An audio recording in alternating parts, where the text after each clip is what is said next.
Bom dia. Não sei se me estão a ouvir bem, já devem estar a ouvir bem. Exatamente. Bom dia novamente. Então é bom estar aqui neste primeiro domingo de dezembro, aproximando-nos do Natal. E apesar de repetirmos o Natal todos os anos, é bom recordar aquilo que o Natal nos ensina também todos os anos, não é?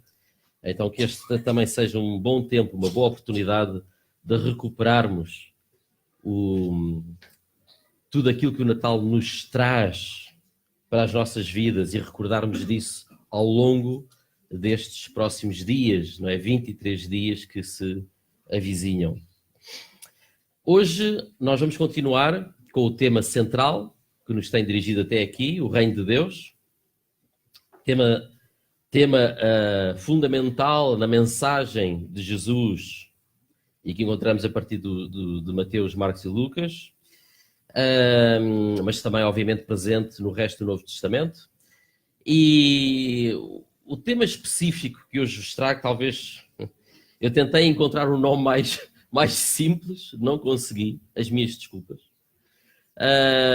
E então o nome que eu talvez daria ao subtema que vos quero trazer hoje será mais ou menos isto: o nosso cotidiano como fonte de abertura para o Reino de Deus. Ou até poderia colocar o nosso cotidiano, as nossas experiências do cotidiano, como a origem da linguagem que nos dá acesso ao Reino de Deus entre nós. Portanto, como título, isto não começa muito bem. Vamos ver como corre o restante. Gostava que nós pudéssemos abrir, ainda antes de orarmos, novamente, em Lucas, capítulo 17.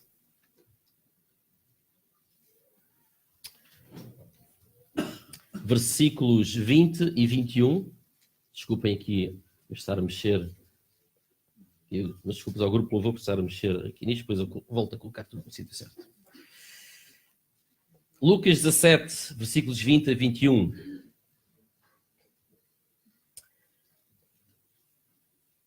Diz o seguinte, o escritor do Evangelho de Lucas: e interrogado pelos fariseus sobre quando havia de vir o reino de Deus, respondeu-lhes e disse Jesus: o reino de Deus não vem com aparência exterior. Nem dirão, ei-lo aqui, ou ei-lo ali. Porque eis que o reino de Deus está entre vós. Vamos voltar a falar com o nosso Deus querido, intencionalmente a partir da oração. Senhor Jesus, queremos-te agradecer pela tua presença no meio de nós e em nós e à nossa volta. Queremos-te agradecer também pelo teu Espírito Santo que deste à tua igreja como poder de nos relacionarmos contigo, Senhor. Pai Santo, queremos-te agradecer pela capacidade de concentração que hoje teremos aqui. Queremos-te agradecer pela tua palavra e queremos-te agradecer, Senhor, pela capacidade que tu tens de falar a cada um de nós individualmente. Muito obrigado, Pai. Em nome de Jesus. Amém. O reino de Deus, diz-nos Jesus, que não é visível por dados exteriores, não está nem aqui especificamente, nem ali especificamente, mas disse-nos Deus que está no meio, está entre nós. Isso quer nos dizer que ele não é fácil, ou não é de fácil detecção, não se percebe imediatamente. O reino de Deus, precisamente por não estar num determinado espaço específico, não é garantido que nós o vejamos. Não é garantido que nós nos apercebamos da sua presença. Não é garantido que nós compreendamos que já lá estamos no meio dele. Não é garantido que ele esteja à nossa volta pelos espaços que nós ocupamos, pelos locais para onde vamos, no nosso local de trabalho, na nossa casa, entre a nossa vizinhança, não é garantido. Ele já existe ali. No entanto, os fariseus perguntaram onde é que ele está. E aparentemente Jesus Cristo estava-lhes a dizer, já está no meio de vocês. E vocês estão a perguntar onde é que ele anda. É porque eles não tinham a capacidade de o ver. E eu julgo que, em parte, isto hoje ainda acontece. E acontece também entre nós. Porque parece que nós perdemos uma certa capacidade que Jesus tinha de pegar nas situações concretas da cultura onde Jesus estava, do contexto onde Jesus tinha sido criado, e trazê-las como linguagem que revelava, que abria as portas, que conduzia os olhos das pessoas para perceber onde estava o reino e como ele era. E Cristo tinha uma capacidade muito específica de pegar nessas situações do cotidiano das pessoas, para, pegando nelas, formulá-las de tal maneira que ele conduzia-as aos poucos para abrirem os olhos e verem a realidade espiritual que estava à sua volta. É como se Jesus Cristo conseguisse apontar para a dimensão espiritual a partir da dimensão material, a partir da dimensão concreta, aquilo que eu hoje chamarei do nosso cotidiano. Cristo tinha e usava-se de uma linguagem própria tão simples, tão enraizada nas experiências do dia a dia, que levavam as pessoas a perceber como é que o reino de Deus já estava entre eles. Sinto que às vezes nos falta hoje um bocadinho esta capacidade de usar essa linguagem que nós iremos ver. Talvez a grande dificuldade deste tipo de linguagem que Jesus usava seja o facto dela ser adaptada para as situações concretas. E, portanto, não é uma técnica que se decora, que se aprende, é mais uma forma de arte. Pelo uso, nós vamos adquirindo esta capacidade de ver o que aparentemente é invisível aos nossos olhos, ou pelo menos de forma direta. É mais uma forma de arte do que propriamente uma técnica que se aprende. Antes de avançar, gostava só de dar um exemplo acerca do poder da linguagem, o poder que a linguagem tem. Eu chamo Manuel e cada um de nós tem um nome. E o nome é muito mais do que uma mera palavra, não é? Eu tenho um corpo e o meu corpo está neste local, neste momento, não é? Vocês estão aí onde estão, se os meus olhos não me enganam. Se eu não estou a dormir, ou coisa assim do género. Estou brincando. Ora, este corpo tem uma realidade concreta, não é? Mas o corpo, o que eu sou é muito mais do que este corpo, não é? Eu tenho memórias dentro de mim, que vocês não veem, experiências que eu passei desde o meu tempo de infância, que também vocês não veem, olhar para o meu corpo. Portanto, o meu corpo, apesar de vocês o estarem a ver, é uma coisa muito real, muito concreta, mas ele não diz exatamente quem eu sou, ou tudo o que eu sou, pelo menos, claramente não diz. E a linguagem tem esta capacidade, muitas vezes, de resumir tudo o que eu sou e trazê-la, e trazer essa realidade de cima, como, por exemplo, um mero nome. O nosso nome, pessoal. Nós fomos educados, nós crescemos com o nosso nome e, de repente, quando vamos numa multidão, não é? Eu vou passar por uma multidão, há uma série de olhos que estão a olhar para mim e eu sou um mero corpo para essas pessoas. Sou uma figura que ali está. Assim como os outros são uma figura para mim. E, de repente, no meio dessa multidão, alguém grita, Manuel! Ou Manel! E todo eu sou convocado para algum espaço ali daquela situação. Não é só o meu corpo, as minhas memórias, a minha identidade. Alguém gritou apenas aquele nome, aquela palavra, e de repente eu reajo àquele chamamento no meio da multidão. Porquê? Porque aquela palavra para mim é muito mais do que uma mera vibração do som que sai da nossa boca. Ela afeta-me interiormente cada vez que eu a ouço. Não é? Isto afeta-nos de tal maneira, aquela técnica que os pais usam, eu acho que essa é uma das razões pelas quais nós damos 2 nomes aos nossos filhos, que é quando eles estão a cometer algum erro, nós chamamos pelo primeiro e segundo nome, não é? E alguns de nós, que também fomos educados dessa maneira, também reagimos assim. Alguém nos chama pelo primeiro e segundo nome ao mesmo tempo. E há alguma coisa também dentro de nós que reage dizendo: o que é que eu fiz de mal? Há aqui algum problema, não é? A linguagem tem esta capacidade de convocar parte de nós e tudo aquilo que nós somos para um dado momento, que é muito mais de uma coisa material. E às vezes perdemos a noção do poder que a linguagem tem. E principalmente o poder que a linguagem tem quando ela está enraizada nas situações concretas da nossa vida. Porquê é que o nome pessoal tem um poder tão grande sobre mim? Porque aquele nome é o nome que eu ouvi desde sempre. Então, ali eu coloco tudo. Todo o meu ser é ali colocado quando ela chama o meu nome. Não é? Há aquela situação quando nós estamos numa lista, numa sala à espera de uma consulta, por exemplo, e de repente alguém diz o nosso primeiro nome, não é? Aquele momento de... É muito mais do que simplesmente, sou eu, sou o próximo, afinal não era. É muito mais do que isto. Há algo em mim que diz, chamaram-me a mim, depois percebo, não fui eu. Fica aquela desilusão. E que não tem a ver só com a desilusão de, caramba, podia-me ter despachado e não me despachei. É porque o nome convocou-me.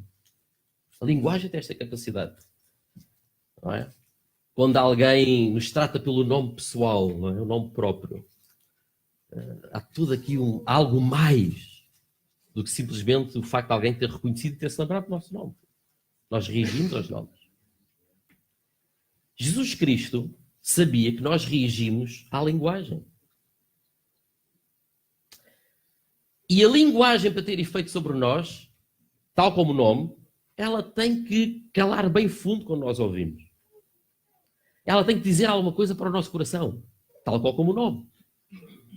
Ela tem que encontrar eco no nosso interior. Se não são meras palavras, são meros conceitos.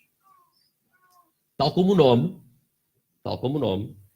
há algo no meu interior que reage, quase com uma espécie de aroma e com sabor. Quando nós ouvimos as palavras certas, que casam bem com as nossas memórias e com a nossa experiência do cotidiano e do dia-a-dia. E Cristo usava, de facto, esta linguagem desta forma.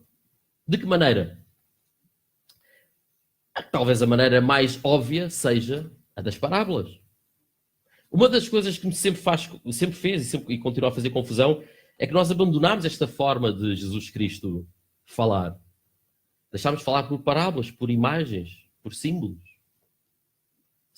Vivemos numa sociedade muito virada para a técnica, lá está. E perdemos esta arte de nos referir a partir do símbolo da linguagem. Jesus Cristo usava abundantemente parábolas. E ele fazia também para falar sobre o reino de Deus. Aliás, eu até posso dizer que ele até usava mais... uma forma preferencial de ele falar do reino de Deus era por parábolas. Não é? Por parábolas. Como, por exemplo, e não é para abrir, ouçam só, a parábola do semeador, não é? O reino de Deus é como este homem que lança a semente à terra. E não interessa se o semeador esteja a dormir ou esteja acordado, a semente nasce, ela cresce de noite ou de dia, sem que o semeador perceba como é que isto acontece. É a terra que dá o fruto. Primeiro aparece a planta. Depois aparece a espiga. E depois aparece o grão. E quando a espiga já está madura, começam a ceifar. Porque chegou o tempo da colheita.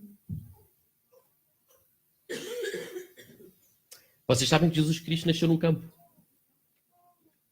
Este era o contexto de Jesus Cristo.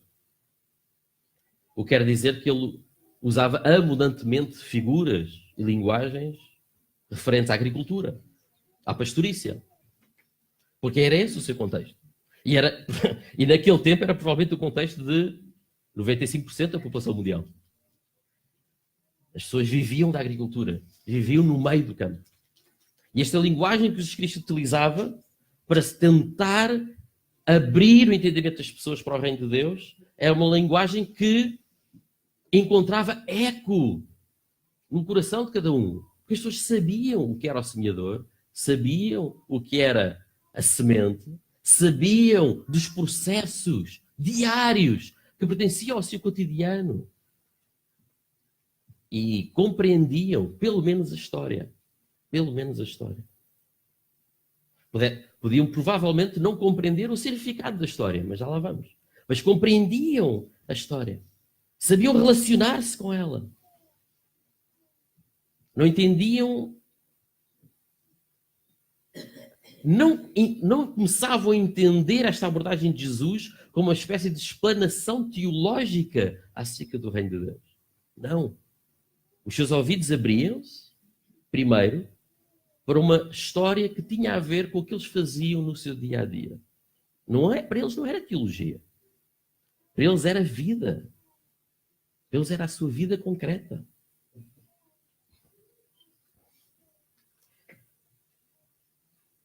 O reino de Deus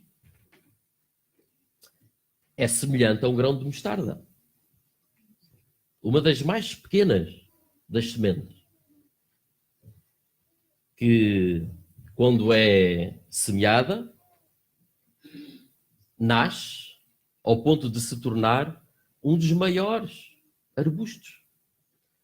Com ramos tão grandes que até os ninhos, aliás, até as aves fazem os seus ninhos à sua sombra. Isto é o reino de Deus. O reino de Deus é semelhante a isto. Como nós temos descrito nas Escrituras, que muitas vezes os discípulos explicavam a parábola aos discípulos, ou seja, Jesus Cristo explicava a parábola aos discípulos, nós ficamos com a ideia de que a parábola é ali um excesso. Alguma coisa que Cristo poderia muito bem ter passado à frente. Ou até Cristo falou por parábolas meramente para que as pessoas não entendessem.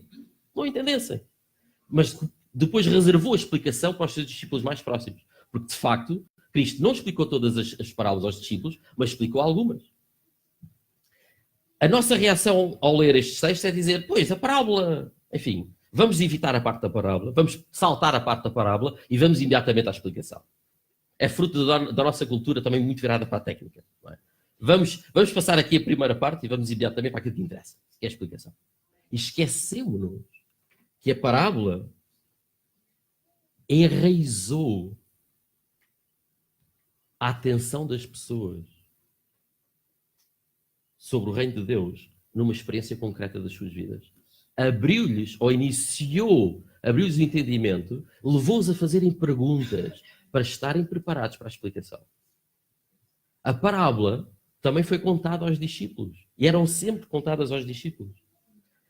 Os discípulos não ficavam lá numa ponta, enquanto Jesus Cristo falava à multidão, a falar por parábolas, e depois os discípulos diziam, fala para aí, para a multidão, leva-os aí a perder tempo a falar por parábolas e depois dar-nos a explicação. Não. Os discípulos estavam lá com Jesus Cristo a ouvir a parábola.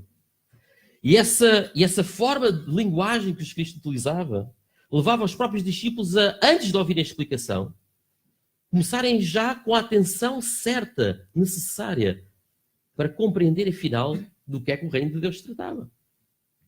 A parábola tinha esta função muito específica de levar as pessoas a fazer perguntas, levar as pessoas a predisporem-se, a predispor a atenção da sua mente nas situações concretas, para começarem a entender, afinal, do que é que o reino de Deus se tratava.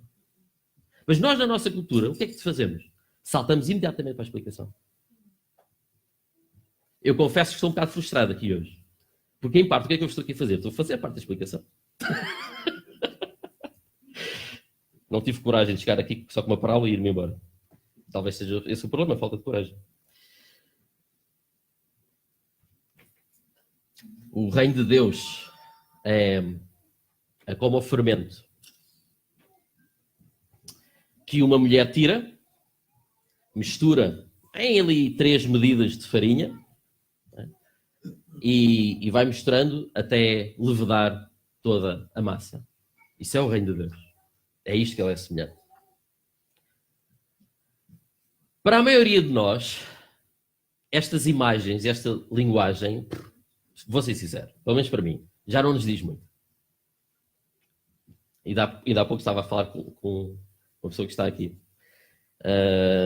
que lidou numa certa fase da sua vida recentemente com o campo, com os animais, com ovelhas, etc. E, de facto, regra geral, a nossa cultura não é tanto assim. Não é? Quem vive perto da cidade, quem vive numa zona mais urbana, já não tem contacto. Não é? Há aquela coisa que se diz, ainda bem que as crianças têm acesso àqueles livros que mostram o que é uma galinha, senão as crianças pensariam que a galinha fosse aquela coisa assim, com a cor mais ou menos da nossa pele, sem cabeça, não é? Que se vende no supermercado. Porque se não fossem os desenhos sobre o que era uma galinha, eu acho que a criança nunca iria compreender de facto do que era uma galinha. Quem não sabe, há ali uma quinta pedagógica, por acaso ainda não consegui lá ir, para levar a minha filha, mas há ali uma quinta pedagógica nos Olivais. Lá está, tem que se formar quintas pedagógicas hoje, nas cidades, para levar as crianças a saber, afinal, o que é uma galinha, o que é uma ovelha, o que é isso tudo. Não é? Porque a nossa cultura já não está a pegar essas coisas. Pelo menos quem vive nas partes mais urbanas. E então estas parábolas já não nos dizem muito, vamos ser sinceros. Vamos ser sinceros, não há problema, estamos a falar da revelação de Deus. Mas enquanto linguagem simbólica, elas já não nos dizem muito. Que parábolas é que Jesus contaria se ele estivesse aqui em Portugal a viver em Lisboa? E se ele tivesse nascido no século XXI? Será que seriam as mesmas parábolas? Será que seriam o mesmo tipo de figuras? Uma das coisas que nós nos esquecemos também, a respeito da forma como Jesus Cristo falava, é que não era só a partir das parábolas que ele tentava usar esta linguagem enraizada na experiência de vida e no contexto das pessoas. Não era só quando contava parábolas que Jesus Cristo fazia isso. Ele praticamente estava constantemente a fazer isto. Vejamos como. Quando Jesus Cristo chamou os discípulos, ou pelo menos parte deles, ele vai chamar discípulos que são pescadores. E qual é a figura de estilo que ele usa para chamar estes discípulos ao ministério? Eles vão deixar de ser pescadores de peixes para serem pescadores de homens. Que figura interessante. Que palavra interessante. Que linguagem interessante. Quando Jesus Cristo está de frente ali ao jovem rico, que lhe vai fazer uma pergunta sobre como é que ele há de entrar na vida eterna, e o jovem rico diz que andou a praticar a lei toda, Cristo vai pedir ao jovem rico uma coisa que ele não vai pedir a mais ninguém, nem sequer aos seus discípulos próximos, que é vender tudo o que tinha, dá-lo aos pobres e seguir Jesus. Se vocês procurarem por todo lado da Bíblia, vocês vão perceber que Cristo nunca fez este pedido radical a mais ninguém. Mas o texto é claro, porque é que Jesus Cristo faz este pedido radical àquele homem, no chamado ao discipulado. Aparentemente, Cristo até estava a criar uma dificuldade a este homem. Se ele não pediu isto aos outros discípulos, por que é que ele está a pedir isto àquele? Este homem, para ser discípulo de Jesus, para seguir Jesus, tem que vender tudo e dar-lo aos pobres. É isto que lhe falta fazer. Mas Cristo nunca pediu isto a mais ninguém.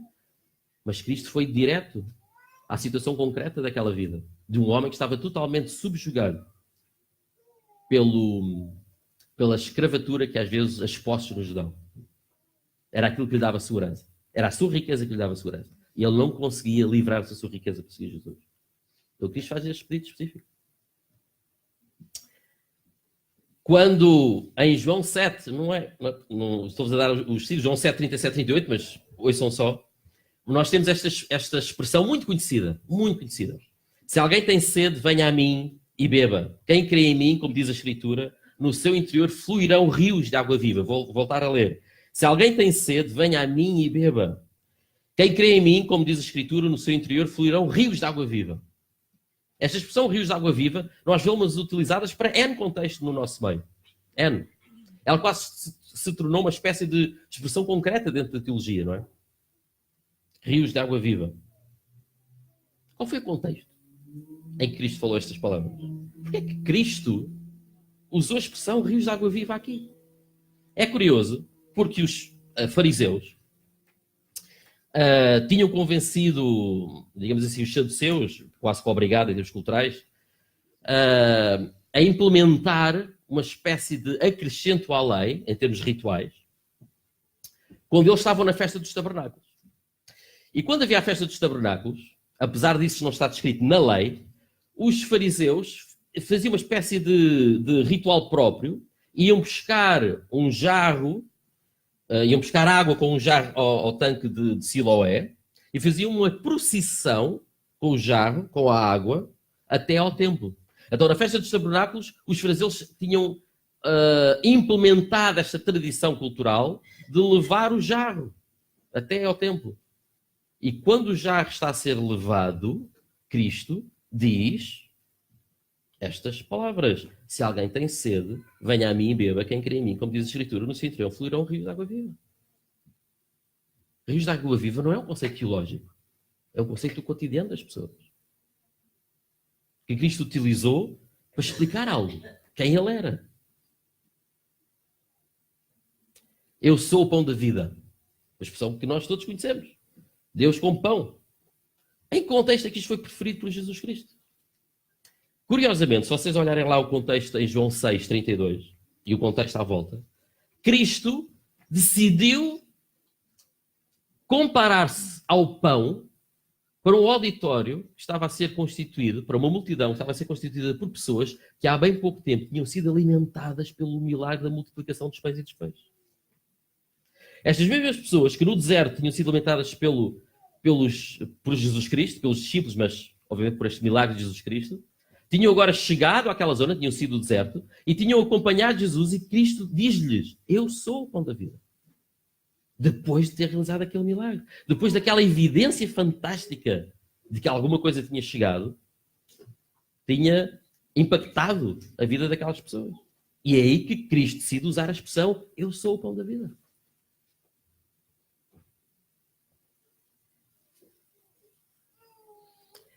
Cristo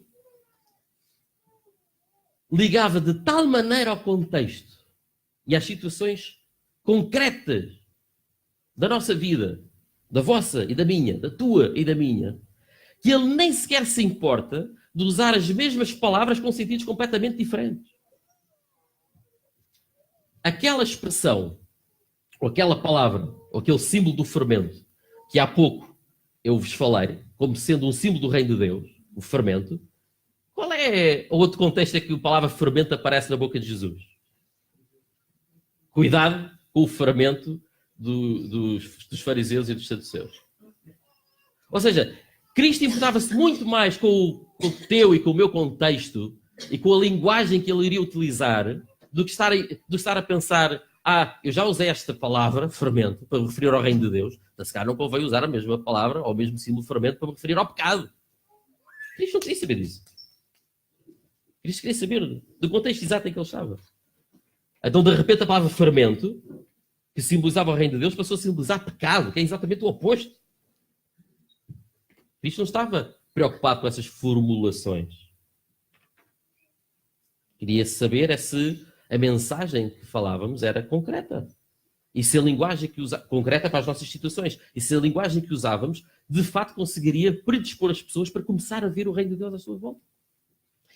E vou aproveitar aqui, porque acho que é um excelente exemplo de uma abordagem contextualizada. Confesso que eu não sei se o pastor Rodolfo, quando a usou, pensou nisso ou não, mas acho que é um excelente exemplo de contextualização. Há uns domingos atrás, o pastor Rodolfo contou-vos aqui um testemunho de ter utilizado a expressão nascer de novo para um contexto específico. E eu, por acaso, quando estava a ouvir, pensei: uau, que contexto fantástico. E a situação era: houve uma pessoa que viu uma imagem de 2 bebés a falar entre si, na barriga, uma imagem que, portanto, era uma BD, um desenho. E esses bebés, um deles estava a dizer: não deve haver nada fora desta realidade, e o outro bebés, eram gêmeos, portanto, e o outro bebê a dizer: mas olha bem, para as evidências que temos, deve haver uma realidade fora deste útero. E o pastor Rodolfo, muito bem, foi pegar na expressão intitulada nascer de novo para fazer a pergunta àquela pessoa. E, por acaso, isto é um exemplo magnífico de boa utilização da linguagem contextualizada, porque a pessoa estava a falar ali de uma situação a falar de bebés. Agora, o problema é que nós tornamos esta expressão nascer de novo num mantra. E o mais curioso disto, desta expressão nascer de novo, é que nós, na prática, nem temos assim muita certeza se isto teria sido a expressão original de Jesus. E o que eu quero dizer com a expressão original de Jesus é que a palavra que está lá em grego, quando nós olhamos para o significado mais comum que aquela palavra tinha, não era nascer de novo, era nascer do alto. E o segundo sentido mais comum da utilização daquela palavra também não era nascer de novo, era nascer a partir da fonte, nascer a partir da origem. Ou não era nascer, desculpem, a partir da origem, a partir da fonte. Portanto, aquela palavra significa do alto ou da fonte, da origem. E um terceiro significado assim mais residual é que é nascer novamente. Ou nascer de novo. Nascer novamente. Então, reparem bem como é que isto funciona. Provavelmente foi Nicodemos é que percebeu mal e percebeu que Cristo estava a falar era nascer de novo, ou novamente. Não é? Mas Cristo provavelmente estaria a dizer que tu tens de nascer do alto. Mas mesmo que Cristo tivesse usado a expressão nascer novamente, houve um contexto específico com Nicodemos. Vocês sabem que Cristo nunca mais usou aquela expressão?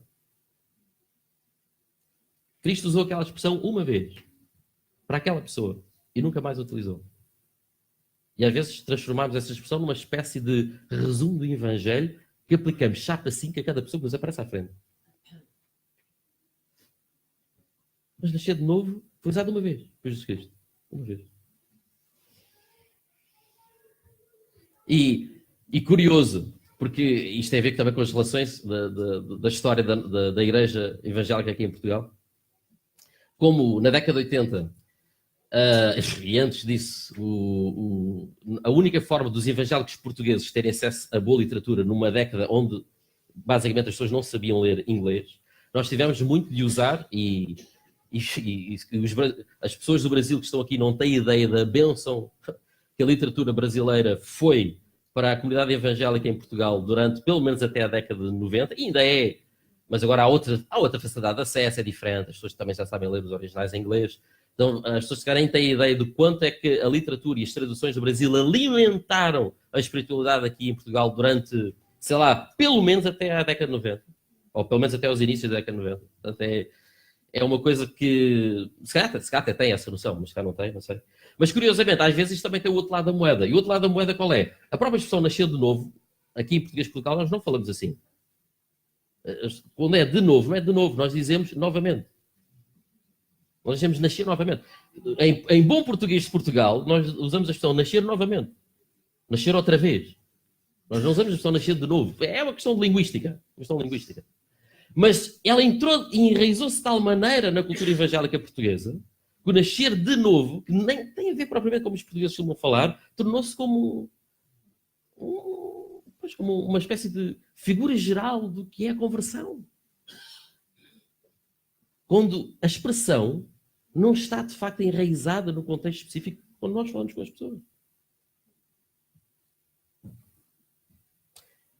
Por último, quando Jesus Cristo usa novamente a expressão rios de água viva. Quando é?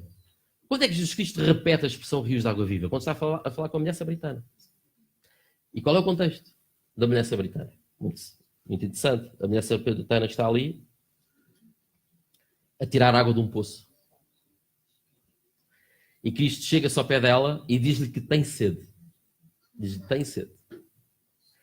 E ela começa a falar com ele, acha aquilo tudo muito estranho, não é? Porque ele percebe que ele primeiro é homem, não devia estar ali a falar com uma mulher sozinha, questão cultural, e depois, naquele tempo não era assim, e depois percebeu que ela era judeu, ainda por cima, e ela era samaritana. Pior ainda, na questão da cultura, havia uma guerra entre judeus e samaritanos, uma guerra cultural, digamos assim, acerca do local em que se devia venerar Deus, adorar a Deus. E então a conversa vai, e Cristo vai dizer a esta mulher que ele tem acesso a água viva. O que é a água viva? A água viva é a água corrente. É isso que significa água viva. Em vez de água parada, como é a água de um poço, ou água parada, como eram as águas das piscinas que Jerusalém tinha para as pessoas fazerem aqueles rituais para se lavarem, a água viva é a água corrente, como de um rio. E Cristo está a dizer àquela mulher, olha, tu estás aqui a tirar água de um poço, eu tenho acesso à água viva, como se fosse aqui de um... Não é? Acesso à água viva, não é de um sítio parado, é água viva. E por isso é que a mulher lhe diz, tu tens acesso à água viva, estás-me a pedir água a mim daqui deste poço? Então dá-me acesso à água viva, eu quero. Onde é que isso está? Eu quero saber onde é que está a água viva. Foi novamente neste contexto que Cristo usou a palavra água viva. Foi aqui que ele repetiu a expressão.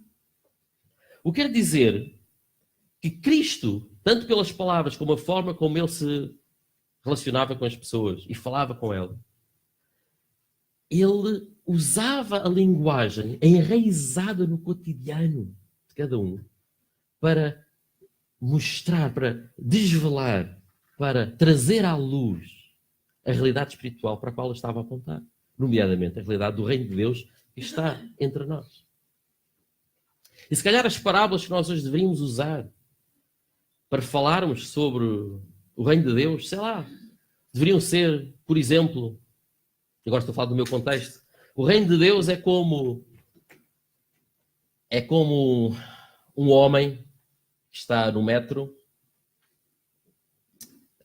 parece não estar assim muito bem vestido, não está mal vestido, mas não está assim muito bem vestido. Entramos no metro e percebemos que as pessoas escolheram todos os outros lugares, menos o lugar ao lado daquele homem. E nós sentamos ao pé dele, iniciamos uma conversa e percebemos que é um diplomata que está de férias e muito descontraído. Nem estou a bem nos últimos 2 dias porque queria usufruir do turismo em Portugal e estava ali sentado. Não é? Isto é o reino de Deus. Ou o reino de Deus é aquele caminho esburacado, cheio de silvas, nos quais eu insisto em pôr o meu carro, dando cabo dos seus amortecedores e da tinta, mas porque eu sei que ele chega a um local com uma vista magnífica, onde eu tenho uma paz imensa. E eu insisto em lá ir, em percorrer este caminho. Um caminho difícil de atravessar. É isto que é o reino de Deus. O reino de Deus é toda e qualquer situação concreta que vocês vivem. Tu e eu. Porque o reino de Deus está à nossa volta. O Evangelho adquire a realidade a partir das situações que cada um de nós vai viver quando sair daqui. E eu sei que eu muitas vezes repito este exemplo, mas a equipa que ganha não se mexe. Nós podemos perceber e decorar, nós podemos saber quais os versículos todos falam acerca do perdão. Todos. Podemos recitar de cor, podemos até escrever um paper, podemos até tirar uma tese de doutoramento baseado no que é que a Bíblia diz acerca do perdão. Mas se nenhum de nós, no nosso cotidiano, tiver uma situação onde há alguém que, de facto, uma pessoa de importância na nossa vida, nos ofendeu de alguma maneira, nós nunca iremos saber, eu digo mesmo saber, do que é que a Bíblia está para ali falar. E podemos saber os versículos todos de cor acerca do perdão. É a partir das situações concretas que o Evangelho se torna real e que o reino de Deus está à nossa volta se torna real. Por muito que possa parecer, e estou a terminar, por muito que isto possa parecer demasiado arriscado dizer-se isto, mas se o Evangelho, qual é o Evangelho a qual eu tenho acesso? É este que está aqui nas Escrituras? Qual é a minha vivência dentro do reino de Deus a qual eu tenho acesso? É o reino de Deus que está aqui nas Escrituras? Bem, sim, mas se calhar não é esse Evangelho ao reino de Deus completo, ou na sua totalidade, ou na sua plenitude. Porque o Evangelho ao qual eu tenho acesso, o reino de Deus ao qual eu tenho acesso, essa vivência do reino ao qual eu tenho acesso, é aquela que o meu cotidiano me permite ter acesso. E então, em certo sentido, há o Evangelho do Manuel, há o Evangelho da Helena, há o Evangelho da Raquel. Mas não é no sentido do Evangelho dos nossos desejos. Ou o Evangelho que eu modifico para ser mais fácil vivê-lo. Não. É o Evangelho das situações concretas que cada um de nós vivemos e a partir delas podemos perceber do que é que o Evangelho se trata. As situações concretas nas quais nós vivemos e podemos perceber que afinal o reino de Deus está entre nós. É situações concretas, minhas e vossas. É a partir dessas, que têm raízes, que se apalpam, que elas nascem, que elas surgem. E no qual de repente percebemos afinal do que é o Evangelho. É a partir dos pecados específicos que nos acompanham, que nos perseguem. Ou alguns que finalmente deixaram Cristo tratar deles, estão lá no alçapão. Não é? Como um moço preso pelas grades da graça de Deus. É a partir dessas situações concretas que eu de repente percebi-me o que era o Evangelho. E percebi o que era viver no reino de Deus. Segundo, e agora sim terminando. Segundo, quando nós lemos a oração do Pai Nosso, em Mateus 6, Pai Nosso que estás nos céus, santificado seja o teu nome, venha a nós o teu reino, seja feita a tua vontade, assim na terra como no céu. Então percebemos que, de uma forma até perigosamente simples, ou demasiado simples, eu poderia dizer que o reino de Deus é onde a vontade de Deus é feita, onde a vontade do Pai é feita. Onde a vontade do Pai é feita, aí está o reino de Deus. Mas é difícil perceber que esse reino de Deus está ali. Venha a nós o teu reino, seja feita a tua vontade, assim na terra como no céu. Então, onde a vontade de Deus é feita no céu, aliás, na terra como ela é feita no céu, aí surge o reino de Deus. Mas não é fácil nós vermos isso.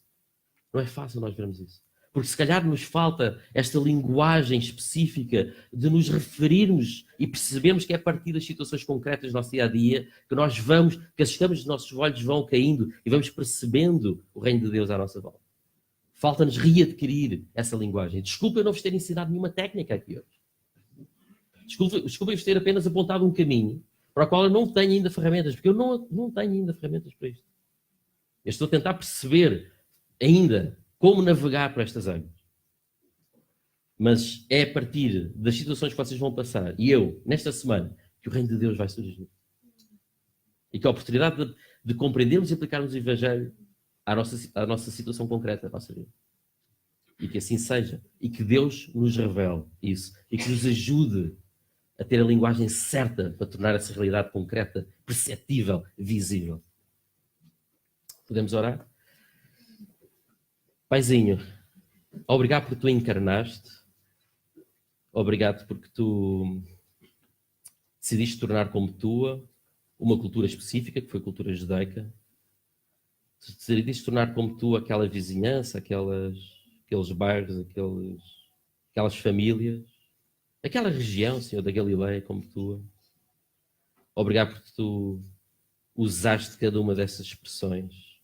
Foste aprendendo ali enquanto criança, como ferramentas para nos abrir os olhos acerca do reino de Deus. Senhor. E agora, Senhor, o que eu te peço para os meus irmãos e para mim mesmo, é porque em cada uma das experiências, cada uma das situações, cada um dos episódios de vida que eu vou ter na próxima semana, e nas seguintes, e nas outras, e até o resto da minha vida, eu possa perceber o reino de Deus à minha volta. E como é que tu já lá estás a operar ao meu lado, ao lado das outras pessoas que estão comigo. Senhor, pelo teu Espírito Santo, nós sabemos que isto é possível. Ajuda-nos a perceber isto no local de trabalho, na família, no local onde vivemos, a caminho de casa, na condução, nos trajetos, nos transportes públicos, Senhor. Ajuda-nos a entender de que forma é que o teu reino já está entre nós, Pai. Muito obrigado, Senhor. É em Ti que nós confiamos e é em Ti que nós dependemos. Em nome de Jesus, amém.